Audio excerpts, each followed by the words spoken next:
What's up, everybody? I go by the name of Keyz, and welcome to another episode of On the Mic. And on this episode, we have with us a Grammy award-winning engineer who has worked with some of the greats, as in Brian Courtney Wilson, Jonathan Nelson, Todd Delaney, India.Arie, Jason Nelson, Shirley Caesar, Miranda Curtis, Donnie McClurkin, Ricky Diller, and the list goes on and on and on. So this just isn't somebody's just nephew. This is actually somebody who has been doing this for a bit. So I bring to the stage none other than the one and only Jon Blass. Jon, how are you doing? I'm doing really well. Thank you. Thank you for having me. Glad to be here with you. Cool. So before we get into any real big questions, who is Jon Blass? How did you get started? What are the things that made you who you are? Tell us a little bit about yourself. Yeah. I got started in music much like a lot of people in church and did engineering at church, and honestly kind of quickly became kind of the only person at our little church who knew how to run the board and turn the system on and do all the things. So I was there for every service and wedding and funeral and whatever happened there. And honestly, I just enjoyed it.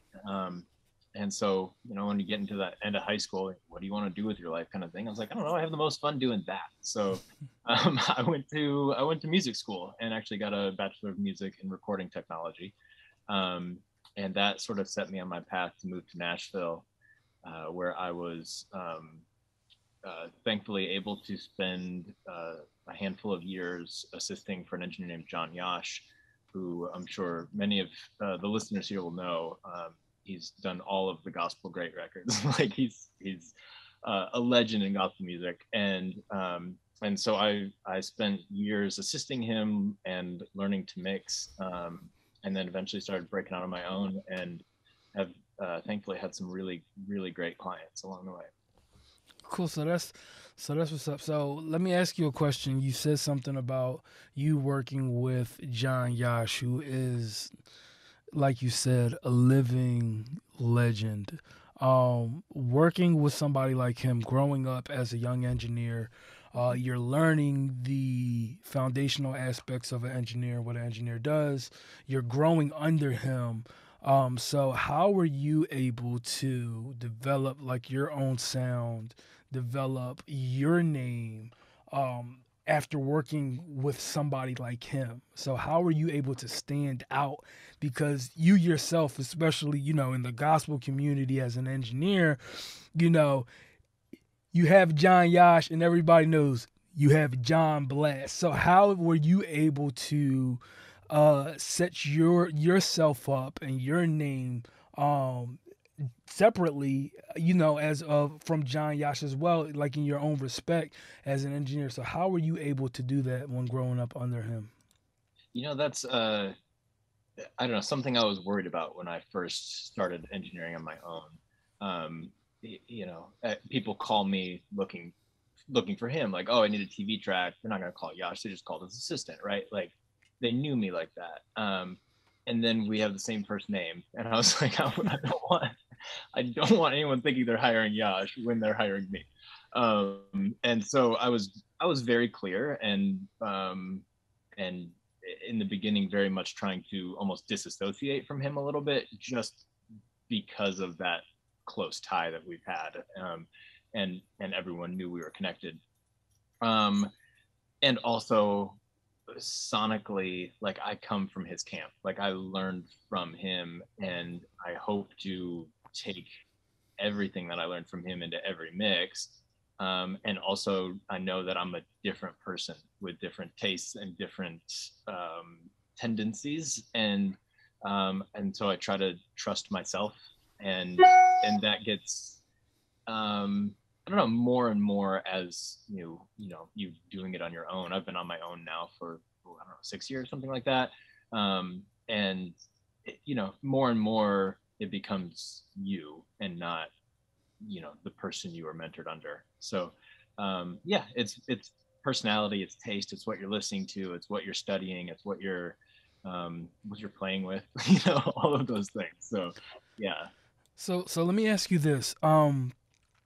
Working under John Yash and you becoming your own person as an engineer, what would you say are some of the priceless um things that you were able to experience or that you were able to learn that you now take with you that you feel like is the reason or that plays a major part in your sound? Because like I said, you weren't just someone who just left the nest. You were able to actually create your own sound that is widely respected as well. So what are the things that you took from working with him in those years and that time that plays a major part in your success today?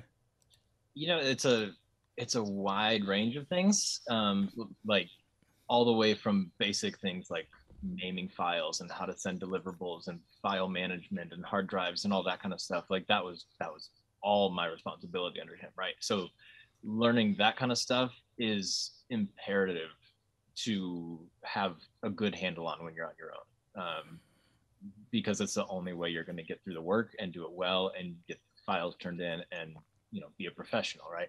um, but and then that ranges to what should a kick drum sound like, and also like where'd the groove go, like how are we approaching a mix, like what is it, where's the movement, what does it feel like those are all things that are completely intangible, but those are the things that I was learning by sitting next to John Yash for so long. Like, how come the groove drops in the bridge? Like, where do we find it from? Like, why does this song just feel like it's dragging along? Like, okay, so how do we give it some life? How do we push it? And how do we make all these synths and organs and pianos work with a choir and lead vocal and big drums, and all that stuff has to work. And there's no this is how you do it, right? Every single song you got to figure out how to do it. And so that's something that I learned from him by watching him do it 1,000 times. Wow. And Okay. I learned it, by the way. Yeah. No, go ahead. Go ahead. What were you saying? As I'm still trying to learn it. Still every every single mix, I'm still trying to learn it. I remember me watching the video of John Yash and they were tracking drums, and I remember in the video it was like a long time for them to get the mics set up or right, but he wanted it right at that point in time, and it just spoke to the level of detail, and the mindset that he has. Like, no, I don't like that mic. Let's change the mic out. More time goes past. Nope, let's change the mic out. But it speaks to the level of detail that you that you also inherited as well. Do when you you do? Go when you ahead. learn to hear what a kick drum should sound like, when it's not right, and that like something's off. So let's try it. Should we move it? Should we replace the mic? Should we pick a different kick drum? You don't always know the perfect answer right at the beginning, but it's not there, and so you got to keep finding it. So let's talk about that for a second. So um we live in a day and age to where it is easier to become an engineer. It's so accessible. All you need is a laptop. Really, you don't even need a audio interface, but you get yourself a laptop and a DAW, and you're good to go. Um, with the level of quality that music or the standard that we kind of hold music to, getting things right at the source is a very, very important key to the whole song. You can do whatever you want. You at the end, but if it isn't tracked or recorded correctly, then there's only so much you can do. Um, how much do you see things not necessarily recorded or tracked correctly, um, or do you feel like we are at that point now to where it's not as big of a deal because of how many tools we have available to actually correct what may have been recorded wrong? We certainly have more tools. We can we can get rid of an insane amount of noise on a guitar amp. We can really help some poorly recorded vocals and replace bad kick drums and snare drums and all that stuff. I think, to me, the better the source, the better the final product still, right? Like, even if we get a usable lead vocal out of a cheap mic on a cheap interface in the bedroom, like, you can get away with it. Could it be a lot better? Yeah, it really could. So I, same with drums. Like, sure, we can get away with, a replaced kick drum and snare drum and bad overheads that just hurt your ears or don't have ride cymbal at all, or like, all the kinds of issues that we deal with. You can get away with it, but man, when it's right, it works so much better every single time. It really does. Wow. So to the person that is starting off now, let's say they want to become an engineer. It's 2022. They got their DAW, they got their laptop, they just got their interface. And so, what would you tell them? What tips would you give them starting off now, differently than just the analog world, to where you had to find somebody who had a studio or who was in the studio, and then you had to learn the console and all of the outboard gear. What advice would you give the engineer starting today? What would you tell them? I think, first and foremost, it's study the sounds. Like, know how to get different tones, know what happens when you move a microphone, know what's wrong. Like, if you don't know what it should sound like, you don't know when it's bad, right? And just like we talked about moving mics and taking the time to figure out, what you want in that kick drum. If you're just like, I don't know, I got signal, it's not clipping, I guess we're good. That's not engineering. That is, I don't know, Geek Squad, right? Like, you plugged it in and it worked. Like, great, great. That's all. Like, there's no artistry there. There's no intention, and I think that's a lot of times what we're missing with reporting from producers and engineers in general is, what's the intention here? Do you want a kick drum that sounds like poof, or do you want a kick drum that sounds like tick, or do you want a kick drum that sounds like boom? Like, there's a million different ways to get a kick drum. What are you going for here? If I've gotten songs before. It's been a couple years since I got this one, but like, I mean, they recorded this. I don't know. It almost sounded like a tiny little. It's like ding ding, like little snare drum, and they, like, I mixed it and sent it to them. They're like, we really kind of want like a low, like boom snare drum, and I was like, how in the world was I supposed to get that from what you sent me? Like, you didn't record that. So I do think that, like, getting the sounds you want is about the intention of the music. And that goes from everything from drum sounds to how many singers do you have in your choir, and how are you recording them? Do you want it to sound like Ricky Dillard? Don't use three people all individually mic'd. Like, that's not going to happen. And same, if you want Kirk Franklin, don't give me a bunch of room mics and that's it. Right? Like, it's not going to happen. So I think that intention is what I'm looking for from so many producers and engineers, is like, really push yourself to find the sound that you're looking for, and know that if you're not there, keep looking for it. Like, Wow. keep studying. There's tons of videos, there's tons of experimenting you can do. Keep pushing. Wow, that was really good. That was a really good uh, line of tips that you just gave, that I really do hope that it benefits somebody greatly with that. Um you are somebody who has been fortunate to work with a lot of greats, a lot of people. Like, for example, for me, I grew up on. What does that feel like now at this point in your career? Does that get old now, or are you still kind of amazed that people still call your phone? you know. Every time I'm amazed. Yeah. Um, yeah, there's some clients that, like, I've worked with a million times and I'm like close with, and like, I expect their calls still, and still they call me like, hey, we got this album coming up. I'm like, wow, seriously? Cool. All right, let's do it. Yeah, I just got a call yesterday about an album I'm doing in June, and I'm like, all right, this is gonna be fun. I'm So, excited about so, this one. Can't wait to hear it. so when you have worked with that many people on that level, do you find yourself marketing yourself nowadays, or is it just like you just sit at home and you just wait for your phone to ring?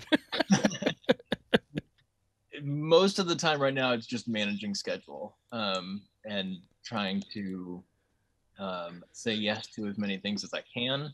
Mm. Um, and it's in this space of my life, there's limitations on that. But yeah, I'm not like, I don't know. I'm always trying to build new relationships, so I wouldn't say I'm just like running Instagram ads or something. Um, so thankfully, word of mouth has been my number one tool. The community of music makers is well connected, and thankfully, a lot of people have said my names in places I didn't know they were saying my names, and another person called me, and I'm really thankful for that. So that's the only reason I'm still working. Wow. So, like we kind of talked about before we jumped on the call, you recently, well, I don't know how recent that is by the time somebody else sees this, but you did a video for Adam Audio kind of showing a masterclass of you mixing a gospel record, and you were kind of amazed at the level of viewership and the want that people actually had for that. Knowing now that that was that successful, can we expect more of that from you? I hope so. I hope so. I got a couple little things here in the works. We'll see when and how and if they come out. But yeah, I'd like to continue sharing and helping the community, because honestly, the goal here is better music, right? And so, let's keep learning from each other, and keep making better and better records. So what do you say to the producer? I mean, the engineer, or the producer rather, but the engineer who has been doing this um, at a certain level, and now they want to be able to get into maybe some rooms you're in, or just to network with different people. How do you get from point A to point B in that respect? Kind of like how you did. Now, for you, I don't know if when you got done with John Yash, that because of those relationships, people were just waiting for you. But how do you, what would you say to that person? Just like, hey, if you want to grow, if you want to work with more or a different style of talent, what do you say to that engineer? Um, I, I think that the number one way to continue to grow your clientele base and to move into different spaces is to deliver great work. Um, Mm. that's always the first priority. I don't know. Networking is great. A lot of times it's just networking, and sometimes that leads to something, sometimes not. But when someone says, "Oh, I worked with that dude. He's fantastic," that's where they're like, "Oh, I'll call him." You know what I mean? Like it's that's the number one thing. So if you're delivering great work on time in whatever space you're in, that will continue to grow. Yeah, I don't think there's any like secrets. There's no magic pill. There's no magic button. You'd And be so, you'd be a good surprised part. in Yeah, like the engineering communities how much like that question always goes out. So that's why definitely wanted to ask. yeah. But also know that every engineer at every level is like, oh, how do I get that client? Why did I miss that project? Everyone is. So at every level, someone's always trying to make more relationships and new relationships, and build on what they're doing and create more music that inspires them. So, and we about to wrap up soon, but I have a couple more questions for you. Yeah, good. What um what is a pet peeve of yours? Like, is it somebody like sending drum tracks not cleaned, or what's what's one of the pet peeves that you have, like that grinds your gears that you would never tell somebody directly, but you can say it to me? Like, That's a great question. Um, let's see. I think probably the number one pet peeve is kind of what we already talked about with just like sending something that is completely not what you're wanting. That's my number one pet peeve here is that you're asking me to create your song, not mix it, but create it, and that's just not the best way to do it. Um, I don't know. I mean, sure, there's file naming or sending 6 week transfer links for each song or something like that. It's just like a minor nuisance. But yeah, let's see.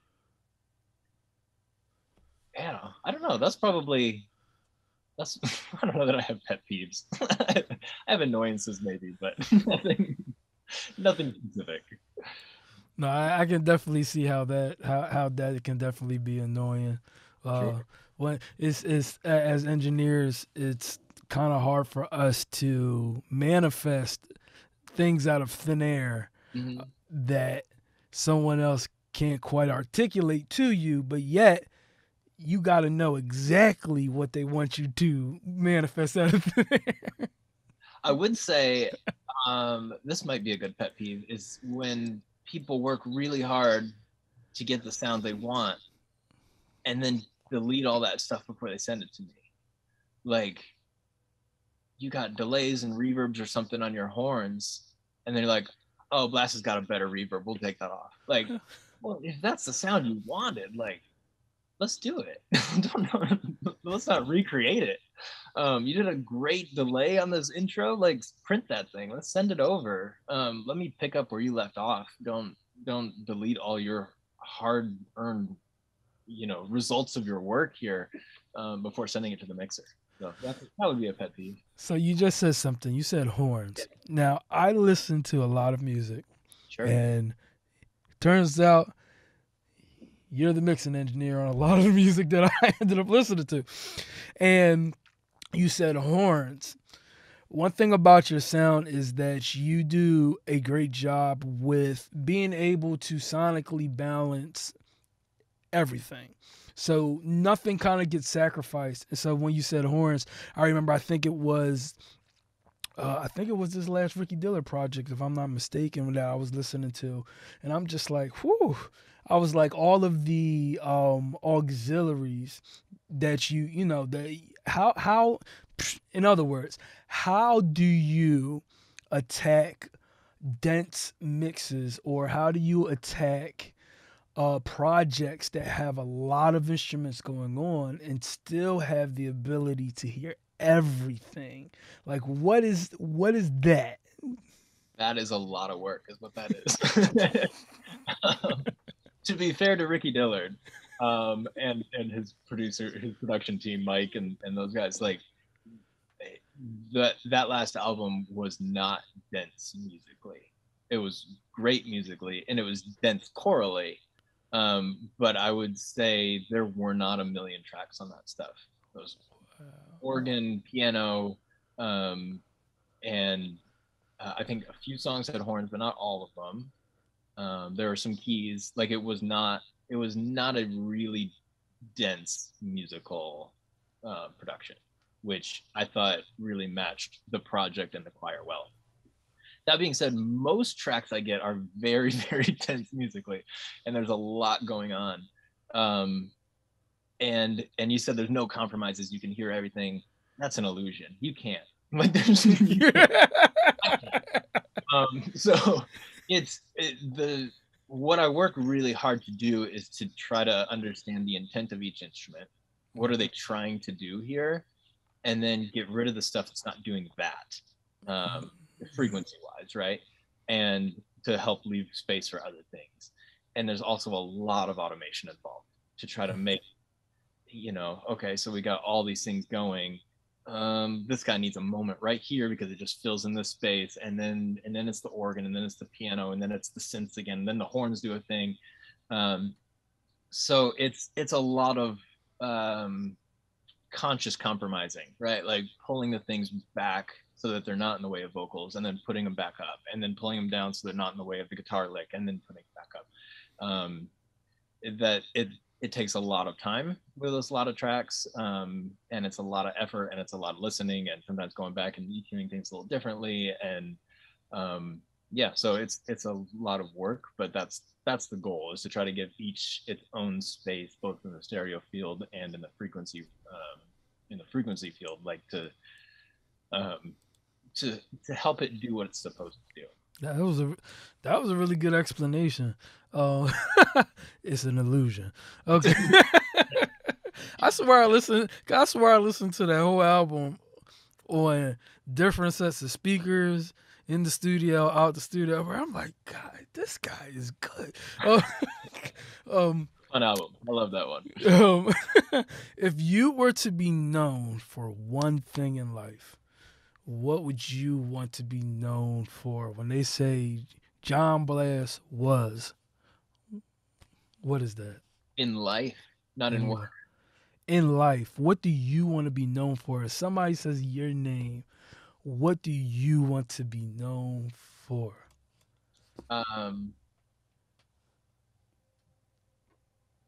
Man, how do you encompass that in one thing?